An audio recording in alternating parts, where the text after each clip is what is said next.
Tyrone's day had been long and monotonous, the kind that made a person feel like life was moving around them while they were stuck in slow motion. His part-time job at the corner store had kept him on his feet for nearly 8 hours, scanning groceries, bagging items, and enduring the occasional grumble from a tired customer. By the time his shift ended, the sun was already dipping below the horizon, casting long shadows across the quiet neighborhood streets. He slung his worn backpack over one shoulder, trying to shake off the ache in his knees and the fatigue in his back. As he walked home, Tyrone's mind drifted. He thought about the stack of bills waiting for his mother at home, the overdue rent notices, and the little brother who insisted on playing video games all night despite their old, sputtering console. Life had a way of weighing heavily on him, and yet he moved forward with a steady rhythm, because stopping wasn't really an option. That evening, the streets were unusually quiet. The hum of distant traffic was the only sound, punctuated occasionally by a dog barking or the rustle of leaves in the wind. Tyrone's footsteps echoed on the pavement, a familiar, grounding cadence that helped him clear his mind. That's when he saw the man. At first, he thought the elderly figure was just another neighbor returning from the store, hunched under the weight of grocery bags. But as he drew closer, Tyrone noticed the tremor in the man's hands and the way he muttered to himself, as if struggling to make sense of the world around him. The man's eyes darted nervously, scanning the street, and his movements were unsteady. Something about the sight tugged at Tyrone's attention in a way that went beyond simple curiosity. Without really thinking about it, Tyrone stepped off the sidewalk. "Sir," he called softly, "do you need some help with those bags?" The man turned toward him, squinting, as if trying to place him. "Oh, thank you, young man," he said, his voice weak and hesitant. I didn't see anyone coming." Tyrone smiled, crouching slightly to grab one of the heavier bags. "No problem. Let me help you get these inside." He could feel the weight immediately, but it wasn't just physical, it was a burden of years, of loneliness and perhaps confusion. Together, they slowly made their way to the small, modest house tucked behind a row of tall hedges. The man's steps were unsteady, and Tyrone instinctively matched his pace, careful not to rush him. Inside, the smell of old wood and faint perfume lingered in the air. The house was neat but showed the signs of age: worn carpets, faded wallpaper, a ticking clock that seemed louder than necessary in the quiet space. Tyrone set the groceries on the kitchen counter, looking around as the man shuffled toward a chair. He noticed framed photographs on the wall, some sepia-toned, others colored but slightly faded. Children's faces, a woman who appeared to be the man's wife, all frozen in moments of laughter and life. Tyrone could feel the weight of the stories those photos held, and for a fleeting moment, he wondered about the man's life, the paths he had walked to arrive at this quiet evening alone in his kitchen. "You're very kind," the man said, settling into his chair. His voice was soft now, almost fragile, yet there was a hint of relief. I get confused sometimes.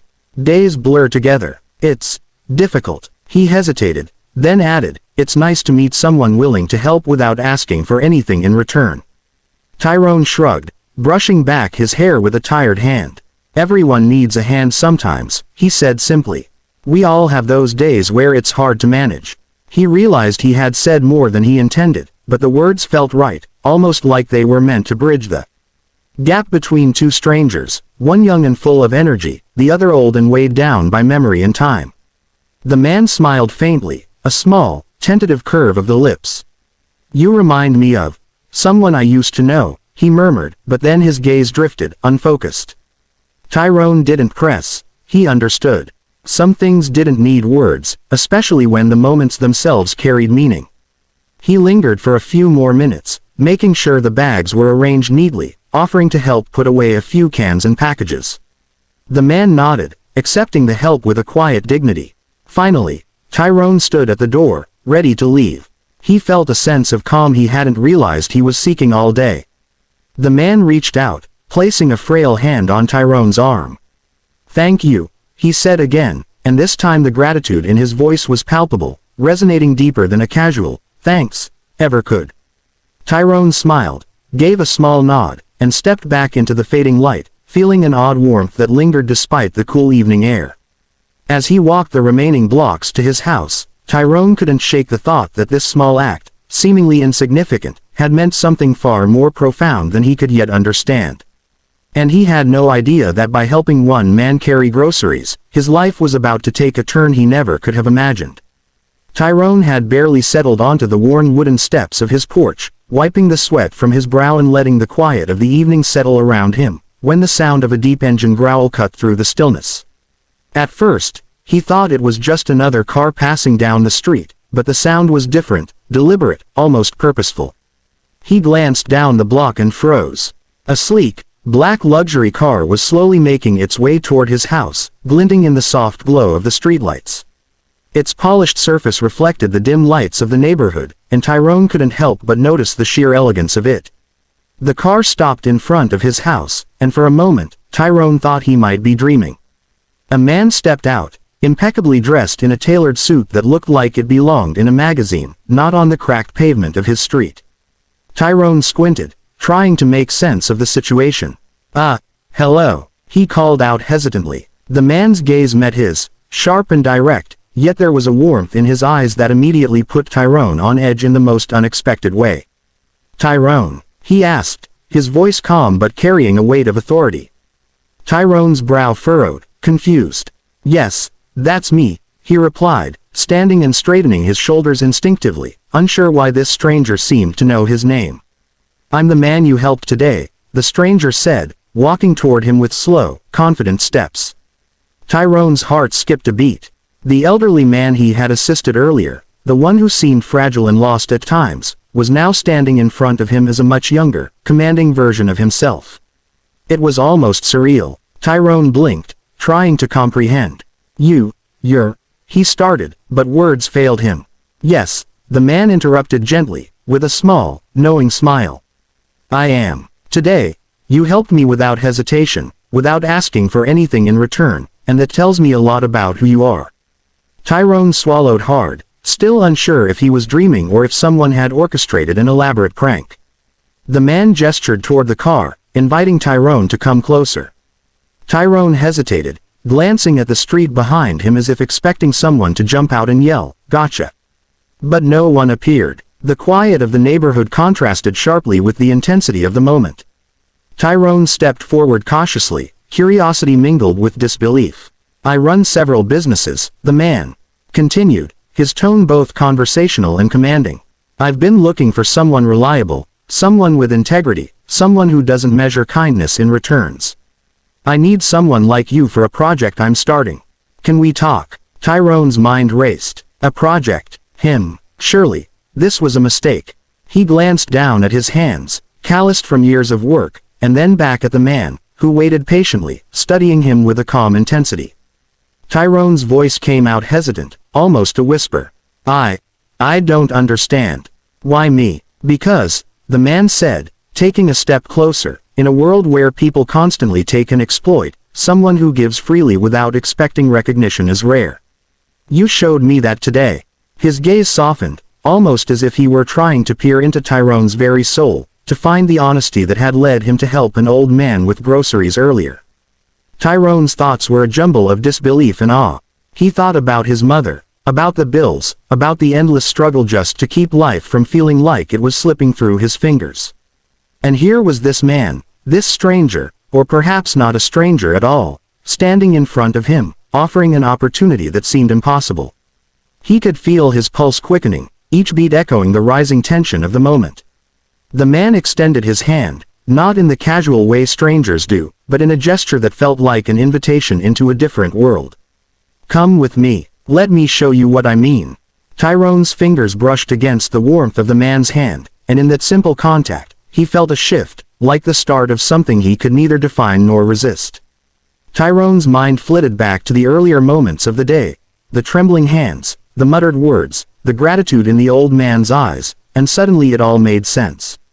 This wasn't random. It wasn't chance. Helping someone had opened a door, and now he was standing at the threshold, hesitant but aware that stepping through could change everything. He took a deep breath, nodded, and followed the man to the car.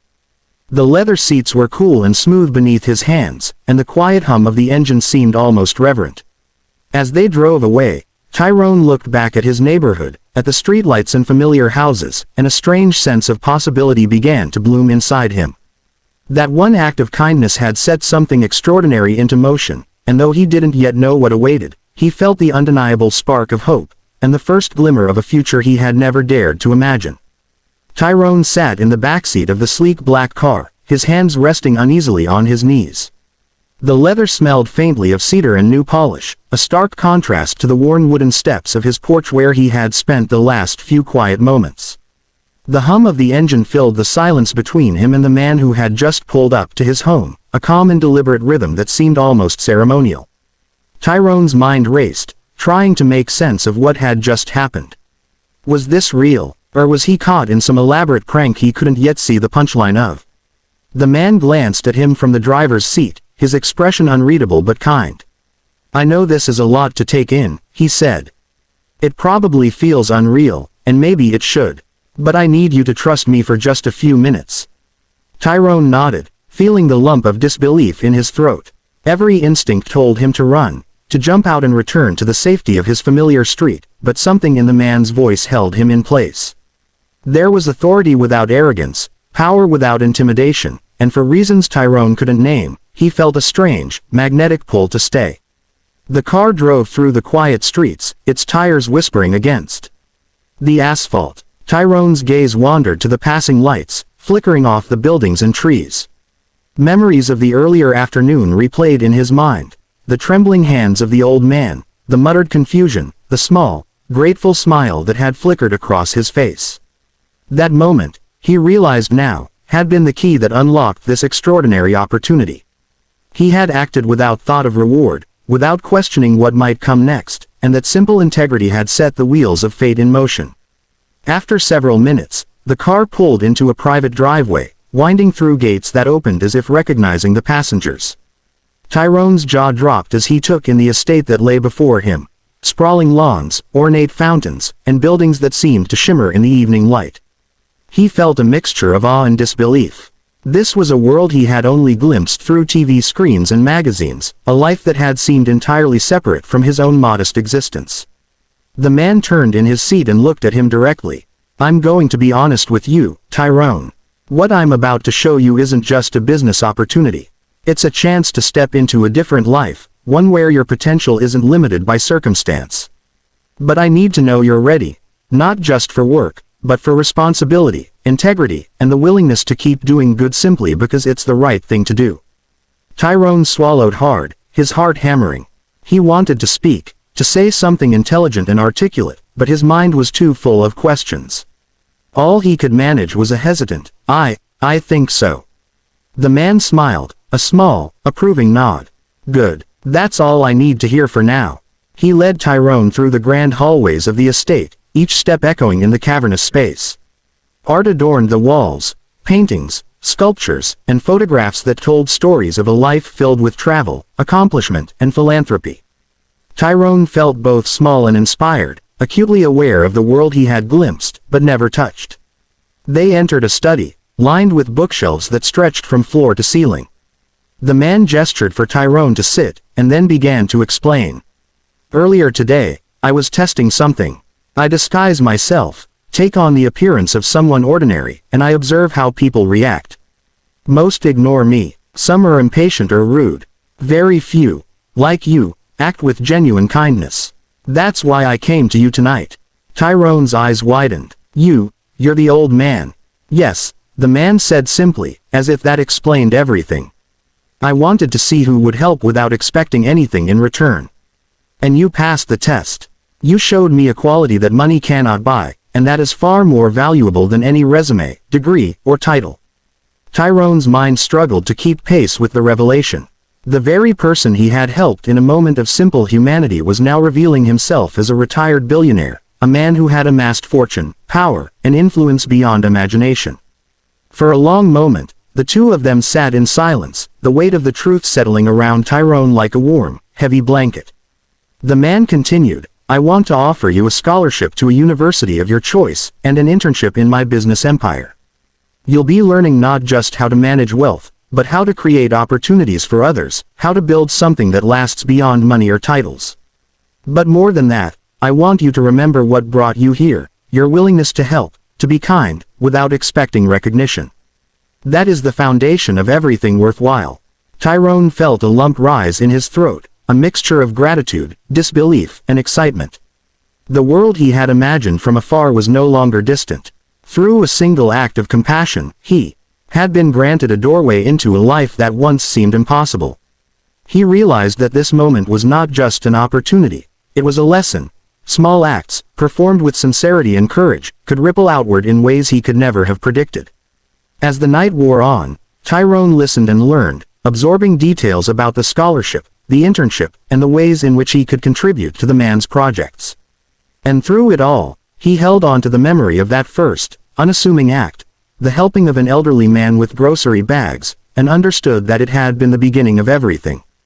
What had started as a simple gesture of kindness had transformed into a bridge to a future filled with possibility, hope, and a promise that life could be extraordinary, even for someone who had once only dreamed in the quiet moments of an ordinary street.